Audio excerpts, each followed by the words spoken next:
NDA కూటమి ప్రభుత్వం ఏర్పరిచిన వెంటనే పంచాయతీరాజ్ వ్యవస్థని బలోపేతం చేస్తాం. ప్రభుత్వ పనితీరులో పారదర్శకత, జవాబుదారీతనం తీసుకొస్తామని మాట ఇచ్చాం. ఇచ్చిన మాట ప్రకారం ఈ నెల 23వ తేదీన దేశంలో మునిపెన్నడూ లేని విధంగా, జరగని విధంగా రాష్ట్రంలోని 13,326 పంచాయతీల్లో 4,500 కోట్ల రూపాయల నిధులతో 87 రకాల పనులతో గ్రామాభివృద్ధి చెందేలా, 9 కోట్ల పని దినాలతో 54 లక్షల కుటుంబాలకు ఉపాధి కల్పించేలా మహాత్మా గాంధీ జాతీయ గ్రామీణ ఉపాధి హామీ పథకం కోసం ఒకే రోజున గ్రామ సభలు నిర్వహించి తీర్మానాలు చేస్తున్నాం. దేశంలోనే పంచాయతీ వ్యవస్థను ప్రవేశపెట్టిన రెండో రాష్ట్రం మనదే. 73వ రాజ్యాంగ సవరణ ద్వారా పంచాయతీలకు రాజ్యాంగ ప్రతిపత్తి కల్పించి 3 దశాబ్దాలు దాటింది. ఇప్పుడు రెండో తరం సంస్కరణలతో పంచాయతీ మలిదశ విప్లవం మన ఆంధ్ర రాష్ట్రం నుంచే మొదలు పెడుతున్నాం. గత 3 దశాబ్దాలుగా ప్రతి స్వాతంత్ర దినోత్సవానికి, గణతంత్ర దినోత్సవ వేడుకలకు మైనర్ మేజర్ పంచాయతీలకు నామమాత్రంగా 100 రూపాయలు, 200 రూపాయలు మాత్రమే ఇస్తూ వచ్చారు. మనం తీసుకొస్తున్న పంచాయతీ సంస్కరణలో భాగంగా 100 రూపాయలను 10,000 రూపాయలు, 250 రూపాయలను 25,000కు పెంచి మా ఎన్డీఏ ప్రభుత్వం చిత్తశుద్ధిని చూపాం. ఆ సంస్కరణలు కొనసాగింపుగా గ్రామ సభలు నిర్వహిస్తున్నాం. గ్రామ సభ అంటే ఒక 10 మంది చేరడం కాదు, గ్రామాభివృద్ధికి బాధ్యత తీసుకోవటం, మన గ్రామాన్ని మనమే పరిపాలించుకోవడం. భారతదేశపు మూలాలు, జీవం, చైతన్యం మన పల్లెల్లోనే పదిలంగా ఉంటుందని మహాత్మా గాంధీ గారు చెప్పారు. అలాంటి పల్లెల బాగు కోసం ప్రధానమంత్రి శ్రీ నరేంద్ర మోదీ గారి సంకల్పంతో, ముఖ్యమంత్రి శ్రీ చంద్రబాబు గారి నేతృత్వంలో పంచాయతీరాజ్ శాఖ మంత్రిత్వ శాఖ సారథ్యంలో సాధారణ పంచాయతీలను స్వయం శక్తి పంచాయతీలుగా సాకారం చేసుకునేలా మేము ఈ పంచాయతీల గ్రామ సభల్లో పాల్గొనండి, దిగ్విజయం చేయండి. జై హింద్.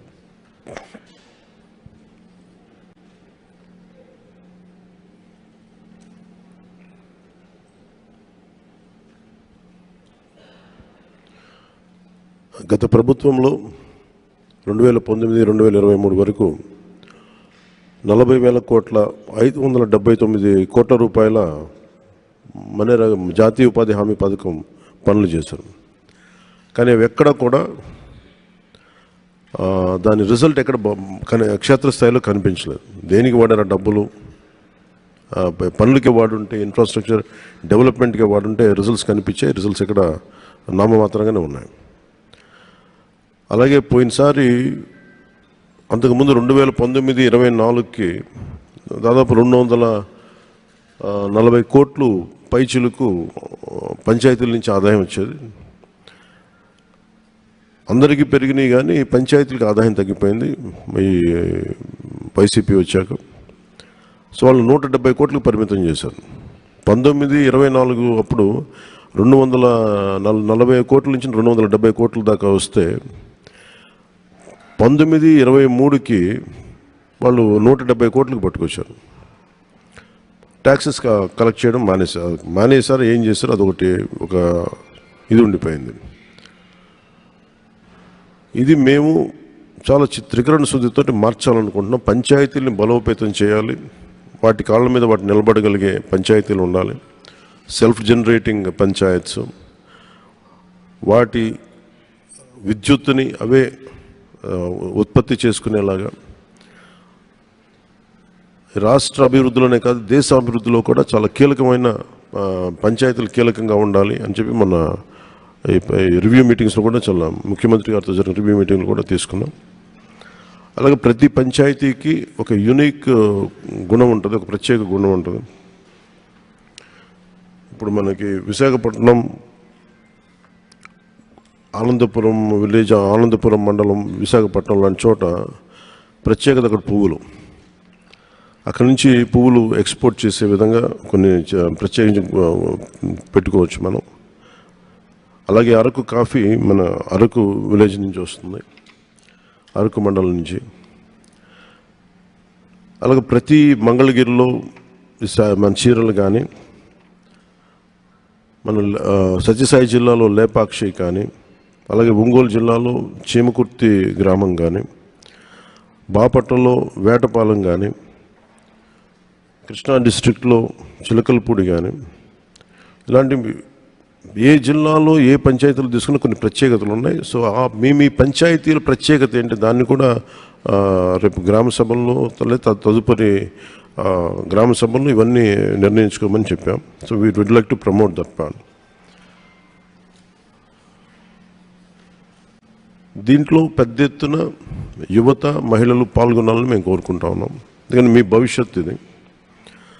గత ఎన్నికల్లో రాష్ట్రం కోసం మీరు ఎలా తరలి వచ్చారో, రాష్ట్ర మీ బాధ్యతగా చేపట్టి ఎన్నికల్ని ఎలా తరలి వచ్చారో, ఈ గ్రామ సభలకు కూడా రాష్ట్రంలో ఉన్న నలుమూలలో ఉన్న యువత, పక్క రాష్ట్రాల్లో ఉన్న యువత, మహిళలు మీరు పాల్గొనాలని కోరుకుంటా ఉన్నాను. ముఖ్యంగా మహిళలకి నేను విన్నవించుకుంటా ఉన్నాను. ప్రెసిడెంట్ ముర్ము గారు కూడా విలేజ్ పంచాయతీ నుంచే వచ్చారు, సర్పంచ్గానే ఎదిగారు. ఈ రోజున ఆవిడ ప్రెసిడెంట్ అయ్యారు. అందుకని మహిళలు ఈ 1/3 ఈ సాధికారత పొలిటికల్ ఎంపవర్మెంట్ జరగబోతాం. దాంట్లో భాగంగానే మీ గ్రామ సభల్లో మహిళలు కూడా చాలా బలంగా పాల్గొనాలని నేను ఆర్థిస్తున్నాను.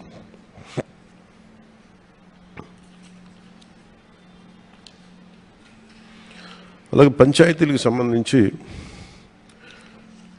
ఉదాహరణకి చాలా పంచాయతీలు నిరుపయోగంగా భూమి ఉపయోగం లేకుండా పోతుంది. అలాగే పంచాయతీలు మొన్నదాకా మనకి స్వచ్ఛ భారత్ కోసం ఒకప్పుడు మనకి ఓపెన్ డెఫికేషన్స్ మొత్తం గ్రామాల్లోకి వెళ్తే ఓపెన్ డెఫికేషన్ చాలా బహిరంగ మల విసర్జన కనిపించేది. స్వచ్ఛ భారత్ వల్ల చాలా వరకు తగ్గింది. ఇప్పుడు దాన్ని కన్సాలిడేట్ చేసి +1కి తీసుకెళ్లేలాగా పంచాయతీలు చేయాలని ఒక ఆదేశాలు ఇచ్చాం.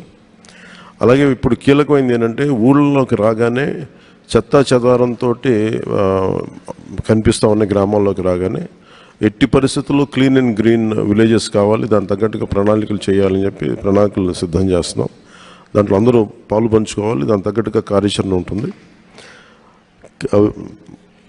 క్లీన్ గ్రామాలు, గ్రీన్ గ్రామాల మీద దృష్టి పెడతా ఉన్నాం.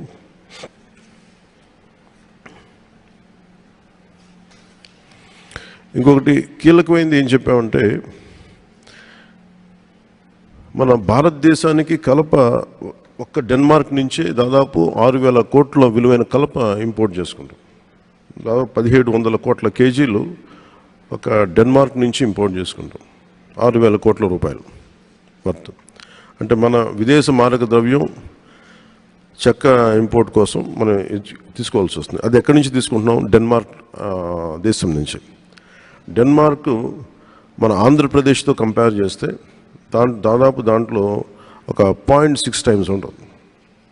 కనీసం ఒక పావంతు కూడా ఉండని దేశం అది. కానీ దాని నుంచి మనం దేశం ఎంత ఇంపోర్ట్ చేసుకుంటాం, మనం 3.8 టైమ్స్ ఎక్కువ డెన్మార్క్ వైశాల్యం కంటే కూడా. సో మేము కోరుకుంటుంది పంచాయతీ వ్యవస్థలో మేము చేయదలుచుకుంది ఏంటంటే, ప్రతి పంచాయతీలో 5 నుంచి 15 ఎకరాలు పంచాయతీ భూమి ఉంటుంది. ఆ భూమిలో మనకు కావాల్సిన కలపని మన సోషల్ ఫారెస్ట్రీ పెంచి దాని మీద దాన్ని వెల్త్ క్రియేషన్ జరగాలి త్రూ ఫారెస్ట్. దానికి కనుక ఒక ప్రాపర్టీ ఇంటర్నేషనల్ లేబులింగ్ ఒకటి వేయించి ఒక స్టాంప్ ఒక ISI మార్క్ లాంటిది ఒకటి వేయిస్తే దానికి విలువ చాలా ఉంటుంది అని చెప్పి చాలా మంది తెలియజేశారు. అది కూడా ఇంక్లూడ్ చేస్తూ ఉన్నాం. సో ప్రతి ఈ నరేగా ఫండ్స్ మొత్తం ఒక 87 పనులకి దీన్ని అప్లై చేస్తూ ఉన్నాం. ముఖ్యంగా ఫారెస్ట్ ట్రెంచెస్ తవ్వటం, అలాగే కొన్నిసారి మూగజీవాలు అడవుల నుంచి బయటకు వచ్చేస్తుంటే నీటి సౌకర్యాలు లేక, అలాగే లోపల అడవుల్లో కూడా ఈ వాటర్ ట్రెంచెస్ తవ్వి ఊటబావులు లాంటివి క్రియేట్ చేసి వాటికి వాటర్ సోర్స్ క్రియేట్ చేయడం కూడా నరేగా పనుల్లో ఒకటి కీలకమైంది.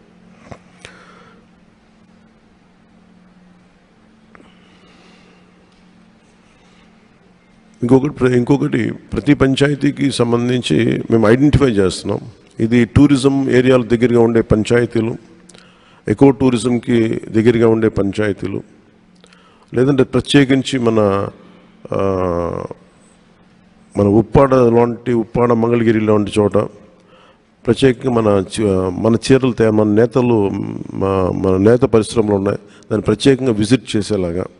ఇప్పుడు చాలామంది కంచికి వెళ్తారు ఆ చీరలు కొనుక్కోవడం కోసం. సో అలాంటి సౌకర్యాలు వాళ్ళ ఊళ్ళకి వచ్చి మగ్గాల దగ్గరికి వచ్చి చూసుకొని కొనుక్కోలేక ఇట్లాంటివి ప్రత్యేకమైన దృష్టి పెడతా ఉన్నాం. సో ఈ దృష్టిలో మేమందరం పనిచేసుకుంటూ వెళ్తున్నాం తెలియజేసుకుంటూ, రేపు మీ అందరి సహాయ సహకారాలు కూడా కావాలి. మొట్టమొదటిసారి భారతదేశంలోనే ఇన్ని వేల పంచాయతీలకి చేయలేదు, దానికి మనం శ్రీకారం చుట్టాం. ఈ కొత్త ప్రభుత్వానికి మీడియా వారి ఆశీస్సులు, మీ సహాయ సహకారాలు కావాలని కోరుకుంటూ సెలవు తీసుకుంటున్నాను.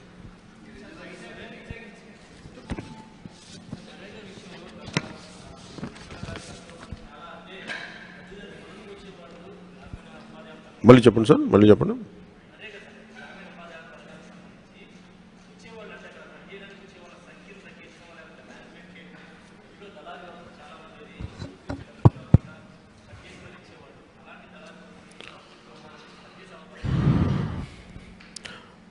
మీకు చూపించాను కదా, దీంట్లో ఇందాక మీకు చదివిన దాంట్లో 40,579 కోట్ల పనులు అలాట్ చేశారు పోయినసారి. నేను రివ్యూస్ చేస్తున్నప్పుడు చాలా తప్పులు జరిగినాయి. ఉదాహరణకి పైప్ లైన్లు వేశారు. నేను నరేగా పనులు ఏం చేశారు, పైప్ లైన్లో కూడా జల్ జీవన్ మిషన్ కోసం పైప్ లైన్లు వేసి దానికి కూడా వాడారు. చివరికి చూస్తే పైప్ లైన్లు వేస్తున్నాయి కానీ వాటికి కనెక్టింగ్ సోర్స్ పాయింట్ లేదు, ఎక్కడికి ఇవ్వాలో తెలియదు, పైప్ లైన్లు అయితే వేస్తున్నాయి. అలాగే కొన్ని చోట్ల సర్పంచులు కూడా తెలియదు. సర్పంచులు ఏం చేశారు, నాయకులు ఏం చేశారంటే కొంతమంది ఆ ప్రభుత్వ నాయకులు మస్తర్ బుక్ పుస్తకం తీసుకొచ్చి మీరు దాంట్లో సంతకాలు పెట్టించుకొని ఒక 10 మంది 15 మంది చేత తహసీల్దార్ ఆఫీసులో వచ్చి వాళ్ళు సంతకాలు పెట్టించుకొని పంపించేశారు.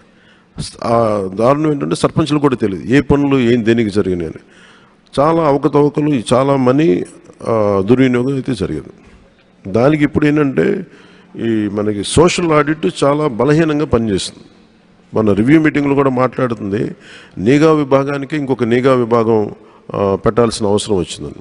అందుకని దాంట్లో మేమేం చూస్తున్నామంటే నిఘా విభాగానికి బాగా కొంచెం బలమైన పోలీస్ వ్యవస్థ నుంచి ఉండే వ్యక్తిని కొన్నిసార్లు ఆర్టీసీ చైర్మన్గా పోలీస్ శాఖను ఎట్లా వేస్తారు, నిఘా విభాగానికి మటుకు ఒక సిన్సియర్ పోలీస్ అధికారిని పెట్టాలి. ఈ సోషల్ ఆడిట్ విభాగానికి ఏమైనా అవకతవకలని తగ్గించేలాగా లేకుండా చూసే బాధ్యత అలాంటి వ్యక్తి ఉంటే బాగుంటుందని మేము నమ్ముకున్నాం. అది మా ఇంటర్నల్ మీటింగ్స్లో వచ్చింది. I think that would one issue which we can I think we will take it forward.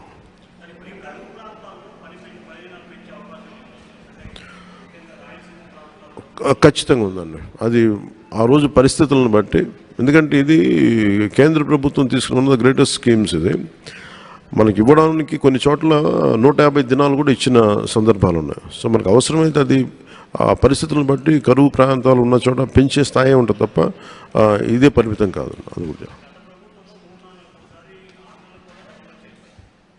డబ్బులు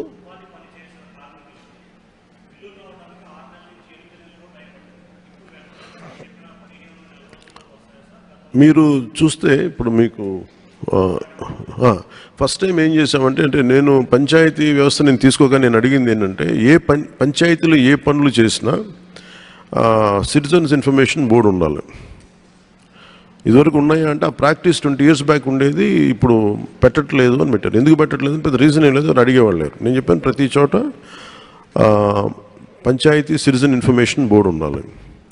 అలాగే ఇది మేము పెట్టింది ఏంటంటే ప్రతి పంచాయతీలోనూ ఈ డిస్ప్లే బోర్డుని మీరు గ్రామసభ అయిపోయిన తర్వాత ఏ పనులు ఒప్పుకున్నాం, ఈ పంచాయతీ ఏ పనులకు ఒప్పుకుంది, ఎంత డబ్బు అలొకేట్ చేస్తుంది ఏ పనులకి, ఇది గోడల మీదే కాకుండా సోషల్ మీడియా యువత కూడా ఏం చెప్పండి, మీ సోషల్ మీడియాలో ఇది మీరు డౌన్లోడ్ చేసుకోండి. ఇది డౌన్లోడ్ చేసుకొని మీరు భాగస్వామ్యం కావడానికి మీరు కూడా దీన్ని పదే దీన్ని చూసుకొని మీరు క్రాస్ చెక్ చేసుకోండి.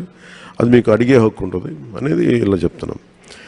2 సోషల్ ఆడిట్ మటుకు చాలా బలంగా తీసుకున్నాం. సోషల్ ఆడిట్లు గతంలో కూడా మన సోషల్ ఆడిట్ చేసిన హెడ్ మీద కూడా చాలా అభియోగాలు వచ్చినాయి. ఆయనతో నేను మాట్లాడాను కానీ ఆయనతో అభియోగాలు వచ్చినాయి. అందువల్ల ఆయన resign చేయించేసాం.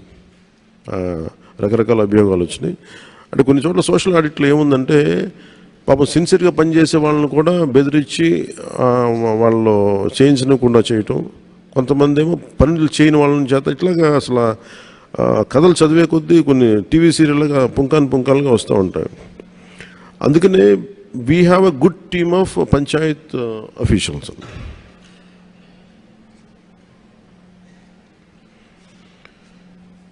Good team of panchayat అఫీషియల్స్ని పెట్టాం.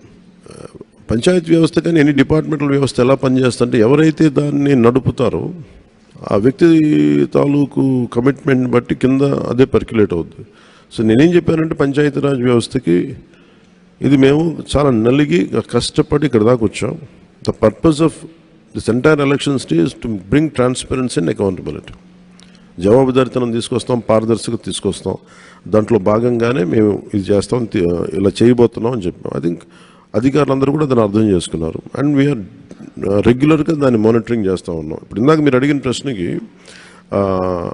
6 నెలలు మనకి మన్రేగా పనులకి డబ్బులు ఇవ్వలేదు గత అంటే మేము రాగానే వచ్చిన 2 నెలల్లోపే 2,000 కోట్లు ఆగస్టు 8కి 2,000 కోట్ల రూపాయలు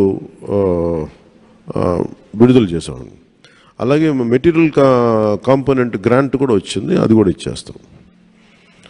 అంటే ఇదేముందంటే కేంద్రం ఎవరు వచ్చిన బ్యాంక్స్ కానీ లోన్స్ వాళ్ళు ఒకటే అడుగుతుంది ఏంటంటే మీరు పేమెంట్ చేస్తారు, మీరు నిలబడతారంటే మాకు it's all about trust issues. ఇవన్నీ వచ్చిన డబ్బులు మీరు దుర్వినియోగం చేసి అటు వెళ్ళిపోతాయి అంటే మాకు భయం ఉంటుంది. చాలా పథకాలు గ్రాంట్ కాస్త రీఇంబర్స్మెంట్ అయిపోయింది. సో రీఇంబర్స్మెంట్ నుంచి తిరిగి దీన్ని గ్రాంట్కి తీసుకెళ్లాల్సిన పరిస్థితులు ఆ ట్రస్ట్లో భాగంగానే we have to create a social trust, trust between lender and lendee.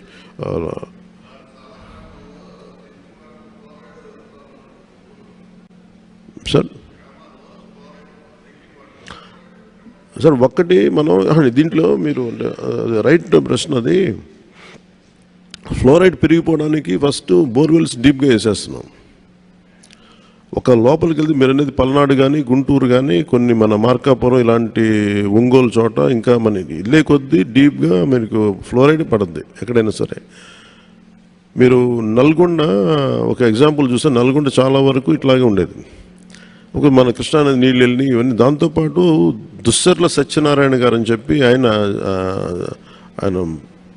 Water దీనికోసం చాలా పోరాటం చేశాడు, జలయోధుడు అంటారు.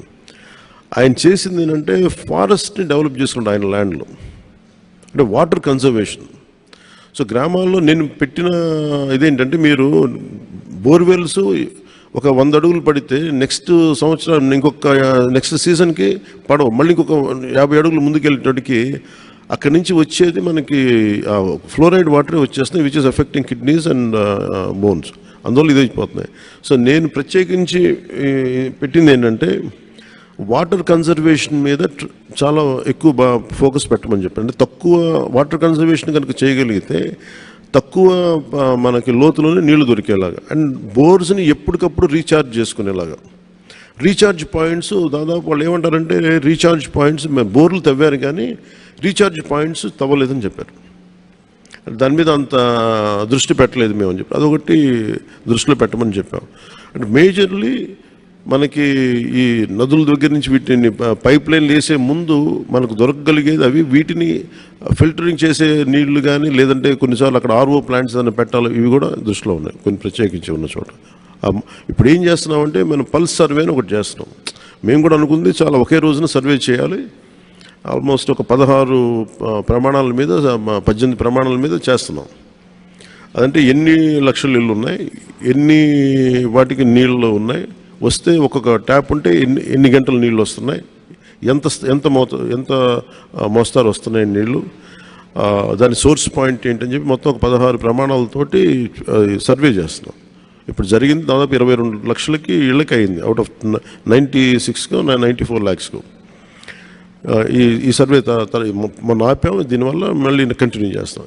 ఇవన్నీ జరిగితే మాకేం జరుగుతుందంటే మీరన్నట్టుగా ఎక్కడ ఫ్లోరైడ్ నీళ్ళు ఉన్నాయి, ఎక్కడ నీటి సౌకర్యం బాగాలేదు, అక్కడ ప్రత్యేకంగా ఏం చేయాలనేది department will take an action on that.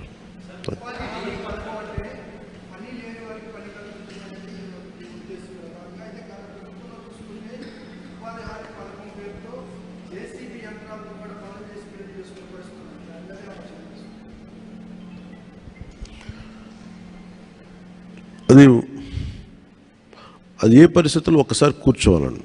మరి దాని మీద మరి ఏ పరిస్థితుల్లో చేశారో అది ఒకసారి ఏమవుద్దంటే కొన్ని వ్యక్తిగత పనులకు కూడా వాడచ్చు.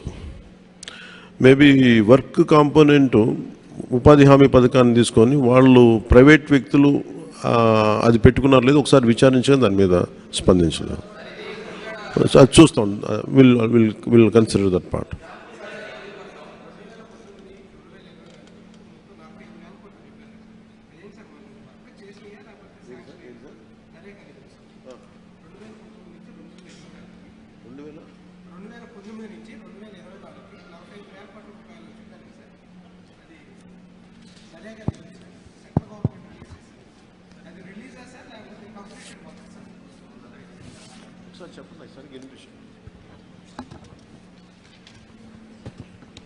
Sir good morning sir. చెప్పండి. సార్ 2019 నుంచి 2024కి 45,000 కోట్ల రూపాయలు సెంట్రల్ గవర్నమెంట్ నరేగా నిధులు రిలీజ్ చేసింది కదా సార్. అంటే అది రిలీజ్ చేసిన అమౌంటా సార్ లేకపోతే మొత్తం ఇంప్లిమెంటేషన్ చేసిందా? ఇంప్లిమెంటేషన్ కానీ తీసుకున్నారు, ఇంప్లిమెంట్ చేసేసుకున్నాం. మనకి మురిగిపోయిన నిధులు ఎన్ని ఉన్నాయి సార్? నిధులు మిగులుతుంటే మా పరిస్థితి ఇలా ఉండేది కాదు కదా. ఏ సార్ నిధులు మిగులున్నాయంటున్నారా? ఎస్ సార్, చాలా వర్కులు చేయలేదు కదా సార్. ఇప్పుడు మీరు మీ వెనక ఇప్పుడు సిటిజన్ నాలెడ్జ్ బోర్డులో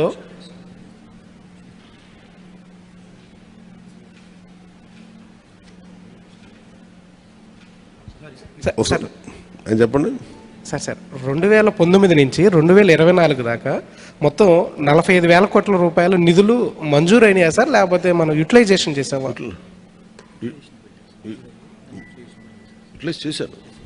చేశారు. అసలు మంజూరైన నిధులు ఎన్ని సార్? మంజూరైన యూటిలైజ్ చేశారు.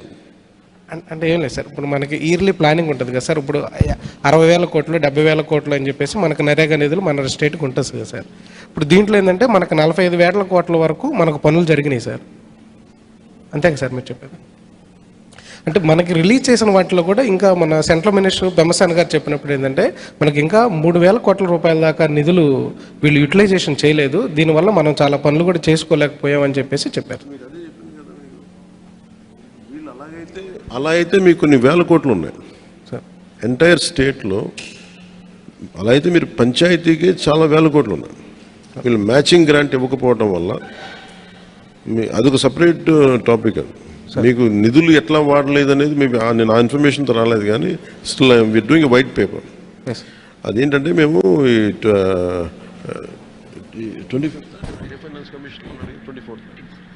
15th ఫైనాన్స్ కమిషన్ గ్రాంట్స్ ఇంకా వాళ్ళు సరిగ్గా ఉపయోగించుకోలేదు. మరి చాలా గ్రాంట్స్ అట్లా ఉండిపోయినాయి, ఎందుకంటే వీళ్ళు మ్యాచింగ్ గ్రాంట్ ఇవ్వకపోవడం వల్ల. సో మీరు అలా తీసుకుంటే దాని it will be more than few thousands of crores, not just two.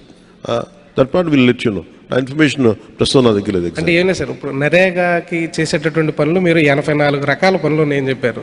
గత గవర్నమెంట్లో ఒక 7-8 పనులు కూడా దాంట్లో ఒక నాడు నేడు కింద తప్పితే ఇంకెక్కడా కూడా ఫోకస్ చేసింది లేదు.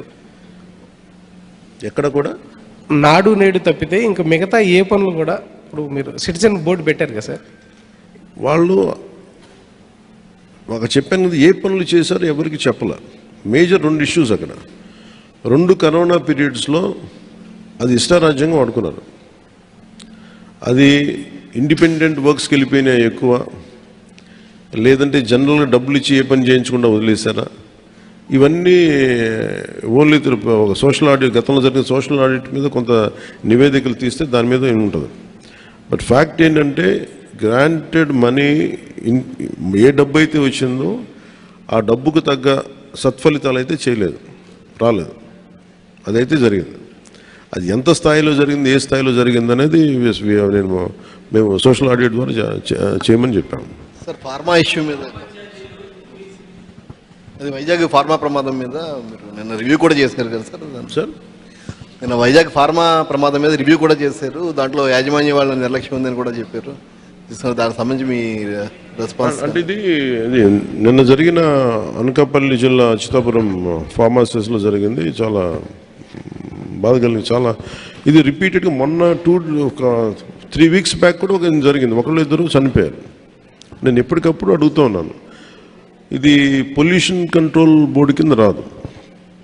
అంటే ఎన్ని ప్రమాదాలు మీకు అందరికీ తెలిసింది. పొల్యూషన్ అంటే పొల్యూషన్ ఎమిషన్స్ ఉన్నాయా లేదా చెక్ చేయడమే తప్ప, ప్రమాణాలు చెక్ చేయడం తప్ప, ఈ సేఫ్టీ నామ్స్ కానీ ఇవన్నీ ఈ మనకి director of factories, labour, fire department, అలాగే కేంద్ర ప్రభుత్వ ఆధ్వర్యంలో ఉండే petrol and explosive safety organisation పర్యవేక్షిస్తాయి. ప్రత్యేకించి ఈ Essentia advance science private limited ఇది నేను మాట్లాడితే నేను వాళ్ళకి తెలియజేసింది ఏంటంటే, ఇద్దరు ఓనర్స్ ఉన్నారు, ఒకళ్ళు హైదరాబాద్లో ఉన్నారు, అండ్ ఇప్పుడున్న అతనికి మాకు సంబంధం లేదని చెప్పి ఒక కమ్యూనికేషన్ గ్యాప్ వాళ్ళిద్దరి మధ్య గొడవ ఉంది. దానివల్ల ఆ సేఫ్టీ నార్మ్స్ తీసుకోవడానికి బాధ్యత లేని నాయకులు అంటే లీడర్షిప్ ఉండటం వల్ల, ఓనర్షిప్ ఉండటం వల్ల వాళ్ళందరూ ఇలాగ చేశారు. అందుకని ఈ ఒక ఫ్లోర్ నుంచి ఇంకో ఫ్లోర్కి వెళ్ళే దాంట్లో అయితే ఇంకా నాకు తెలిసి వాళ్ళు అంటూ సెకండ్ ఫ్లోర్ నుంచి గ్రౌండ్ ఫ్లోర్కి వచ్చే సాల్వెంట్ ఫస్ట్ ఫ్లోర్లో కొంచెం లీక్ అయ్యి ఆ కరెంటు బోర్డ్స్ ఉంటే వాటికి అయ్యి వేపర్లాగా ఏర్పడి పేలిపోయింది. దాదాపు ప్రమాదంలోనే ఒక 7-8 మంది చనిపోయారు. చాలా దారుణంగా ఉంది, గుర్తుపట్టలేని పరిస్థితులు అని చెప్పాను. నేను ప్రాబ్లం ఏమవుతుందంటే, నేను సేఫ్టీ ఆడిట్ చేయమని వచ్చిన రోజు నుంచి నేను అందరిని అడుగుతా ఉన్నాను. ఒక ఇష్యూ ఏముందంటే, సేఫ్టీ ఆడిట్ అంటే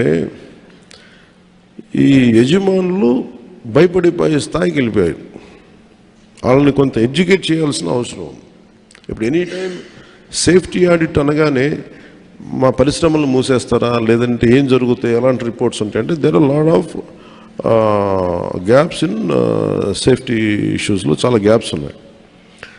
సో అందుకని నేనేం చెప్పానంటే, ఇండిపెండెంట్గా పిలవండి. నేను ఆల్రెడీ ఒక రౌండ్ ఆఫ్ మీటింగ్స్ నేను పారిశ్రామికవేత్తలతో చేశాను, ఎస్పెషల్లీ వైజాగ్ ఏరియాలో. హిందుస్థాన్ మన షిప్పింగ్ యార్డ్ వాళ్ళతో కూర్చోబెట్టి నేనేం చెప్పానంటే, మీరు ఎన్ని చర్యలు తీసుకుంటారు పనిచేసే వాళ్ళకి కానీ పొల్యూషన్ కంట్రోల్ నామ్స్కి సంబంధించి మీరు ఎలాంటి చర్యలు తీసుకుంటున్నారు మాకు వివరించండి అంటే, మేము వాళ్ళు గతంలో కంటే ఇప్పుడు బాగా చేస్తూ ఉంటాను, కానీ they are not to the satisfactory level.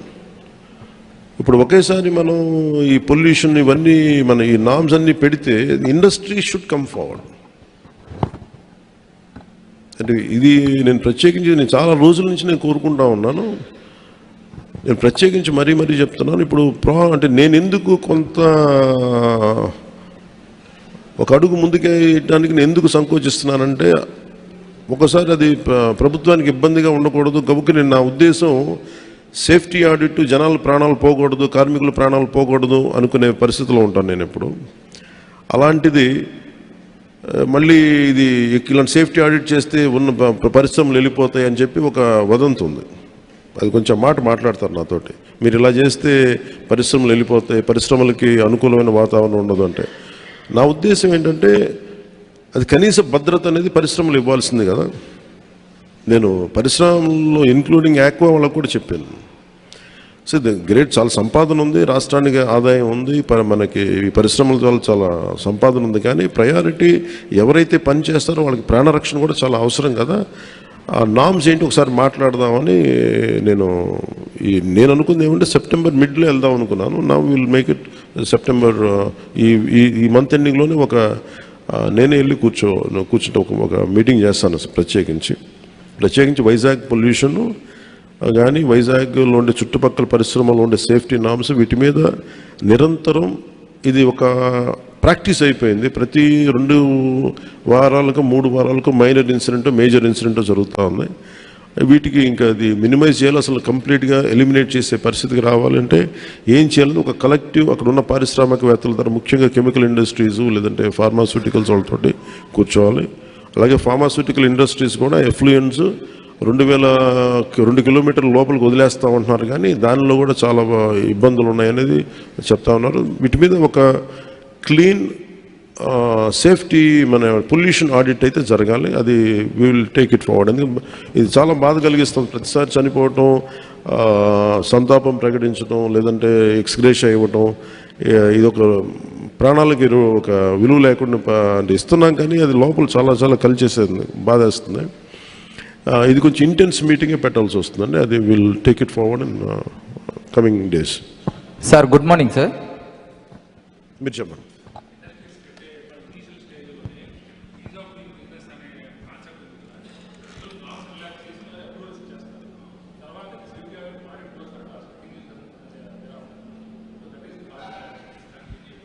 ఇది నేను రాగానే అదే అడిగేదాన్ని. ఇదివరకు అంటే ఈజ్ ఆఫ్, ఇప్పుడు మన ఆర్థిక సంస్కరణలో భాగంగానే is of doing business is the major cause for it. దాన్ని ఇంకొంచెం ఈజ్ ఆఫ్ డూయింగ్ బిజినెస్ ఉంటూనే ఈ ప్రమాణాలు పాటించేలాగా ఎలా చేయాలనేది ఒక బలమైన ఎక్సర్సైజ్ చేయాలి. అది దృష్టిలో ఉంది, దాన్ని ఖచ్చితంగా చేస్తాను. ఎందుకంటే అండ్ ఇదేమైపోతుందంటే, నేను ఒక్కసారి ఎక్కువ అధికారులతో మాట్లాడుతుంటే కూడా అధికారులకి ఏముందంటే మీకే ఇబ్బంది అవుద్ది గబుక్కని మీకు ఈజ్ ఆఫ్ బిజినెస్. మీకు ఉదాహరణకి 2009 నుంచి 2011కి వైజాగ్ పొల్యూషన్ ఇంక దేశంలో ఎంత లేనట్టుగా ఉన్నాయి. అలాంటి డిఫరెంట్ ఎమిషన్స్ వల్ల మొత్తం పొల్యూషన్ కంట్రోల్ బోర్డు స్టాప్ చేసేసింది. ఇంకే పరిశ్రమలు ఇవ్వు, మొత్తం కట్ డౌన్ చేసుకుంటే మళ్ళీ by 2013కి అన్ని ఎమిషన్స్ తగ్గినాయి. తగ్గిన తర్వాత మళ్ళీ ఈజ్ ఆఫ్ బిజినెస్ రూల్స్ మీద మళ్ళీ ఇచ్చేశారు. మళ్ళీ ఇచ్చేస్తే మళ్ళీ పూర్వస్థితికే చేరుకుంది మళ్ళీ. సో ఎప్పటికప్పుడు ఒక సమీక్ష జరిపేలాగా ఇది it should be continuous.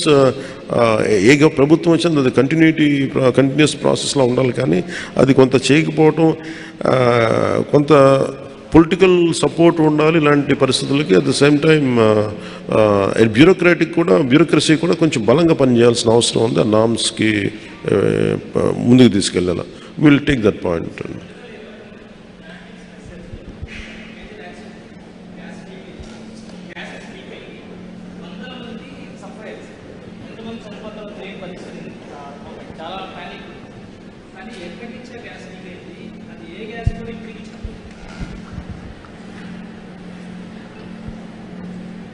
Brandix మొన్న కూడా జరిగింది. మనం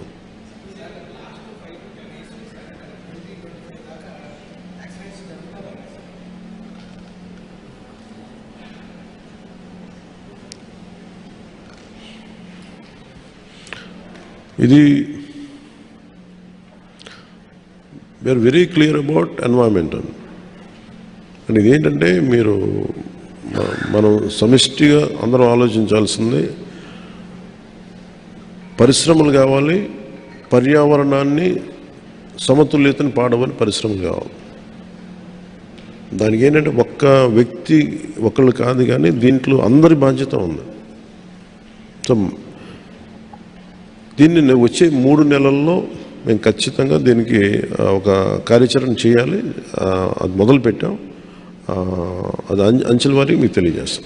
thank you sir. Good morning sir. ఒక చిన్న సబ్మిషన్ సార్. గుడివాడ నియోజకవర్గం సార్.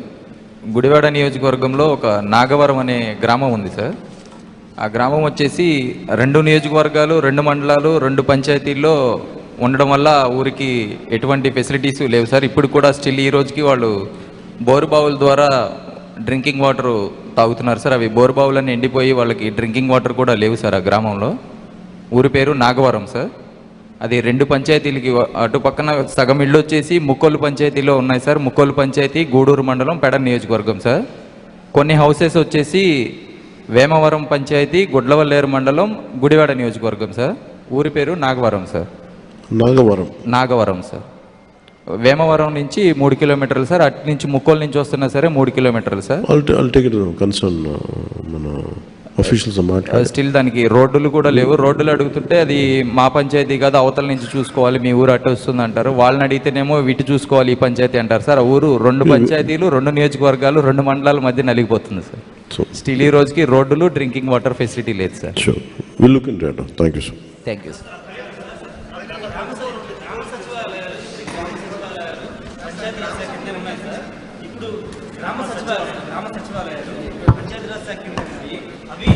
పంచాయతీలకు అటాచ్ చేయబోతున్నారు లేకపోతే కంటిన్యూ గ్రామ సచివాలయ దాని మీద డిస్కషన్ జరుగుతుంది. ఏది అప్రోప్రియేట్ ఉంటే దాన్ని ముందుకు తీసుకెళ్తాం. దయచేసి మీరందరూ ఒక ముగింపు వాక్యంగా ఇచ్చిన మాట ప్రకారం మేము ఈ పంచాయతీరాజ్ వ్యవస్థని బలోపేతం చేస్తామని చెప్పాం. పారదర్శకత, జవాబుదారీతనం, ప్రభుత్వ పనితీరులు తీసుకొస్తామని చెప్పాం.